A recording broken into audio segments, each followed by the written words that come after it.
করিমপুরের বিধায়কের উদ্যোগে পরীক্ষায় বসতে চলেছে করিমপুর ডিরোজিও পিটিটিআই কলেজের ছাত্রছাত্রীরা। নদিয়ার করিমপুর ডিরোজিও পিটিটিআই কলেজের ছাত্রছাত্রীরা পরীক্ষাতে না বসতে পারার দ্বারা বিক্ষোভ দেখিয়েছিল কলেজ চত্বরে। সেই খবর পেয়ে বিধায়ক ছুটে যান কলেজ ছাত্রছাত্রী। কলেজ কর্তৃপক্ষের সঙ্গে কথা বলেন। পরবর্তীকালে পশ্চিমবঙ্গ সরকারের ঊর্ধ্ব কর্তৃপক্ষের সঙ্গে কথা বলে 25 থেকে 26 শিক্ষাবর্ষে যে ছাত্রছাত্রীরা পরীক্ষায় বসবেন তাতে নিয়ে প্রচেষ্টা শুরু করেন। ওইসব ছাত্রছাত্রীরা পরীক্ষায় বসতে পারবেন সে কথাই বললেন করিমপুরের বিধায়ক সমরেন্দ্রনাথ ঘোষ। করিমপুর ডিরোজিও পিটিটিআই কলেজের স্টুডেন্টদের উদ্দেশ্যে বলছি যে বিশেষ সমস্যার সম্মুখীন তোমরা পড়েছিলে তা সমাধানের জন্য আমি আপ্রাণ চেষ্টা করেছিলাম এবং সেটা সেদিন উপস্থিত ছাত্রছাত্রীরা অনেকেই দেখেছো। তারপর তোমরা যাতে পরীক্ষা দিতে পারো, বিশেষ করে 25, 26, 27 ব্যাচের স্টুডেন্টসরা এবং 24, 25, 26 এই ব্যাচের সেকেন্ড ইয়ারের স্টুডেন্টরা, যে পরিস্থিতি ছিল তোমাদের পরীক্ষা দেওয়ার মতো কোনো পরিস্থিতি ছিল না।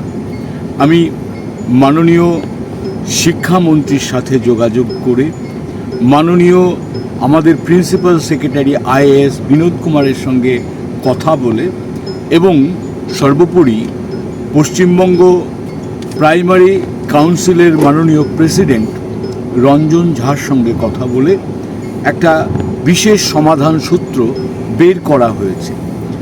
তারা আশ্বস্ত করেছেন যে এটা কোনো মতেই সম্ভব ছিল না, যেহেতু প্রচুর স্টুডেন্টের সঙ্গে জড়িত আছে, তাদের স্বার্থকে বজায় রাখবার জন্য মাননীয় বিধায়ক সাহেব যে সুপারিশ করেছেন তাকে প্রাধান্য দিয়েই তাদের পরীক্ষা দেওয়ার ব্যবস্থা করা হচ্ছে। তার জন্য একদিন বা দুদিন সময় লাগবে, সময় চেয়েছেন। কাজ শুরু হয়েছে, রেজিস্ট্রেশন হবে, অ্যাডমিট আসবে, পরীক্ষা দিতে পারবে এই বলে আশ্বস্ত করা হয়েছে।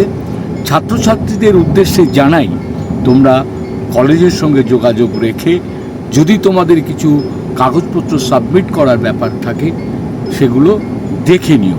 আমি তোমাদের আশ্বস্ত করছি তোমরা পরীক্ষায় বসতে পারবে। মানসিকভাবে প্রস্তুতি নাও। সকলকে ধন্যবাদ জানাই। তোমরা ভালোভাবে পরীক্ষা দিয়ে ভালো রেজাল্ট করো সেই আশা করি। ধন্যবাদ।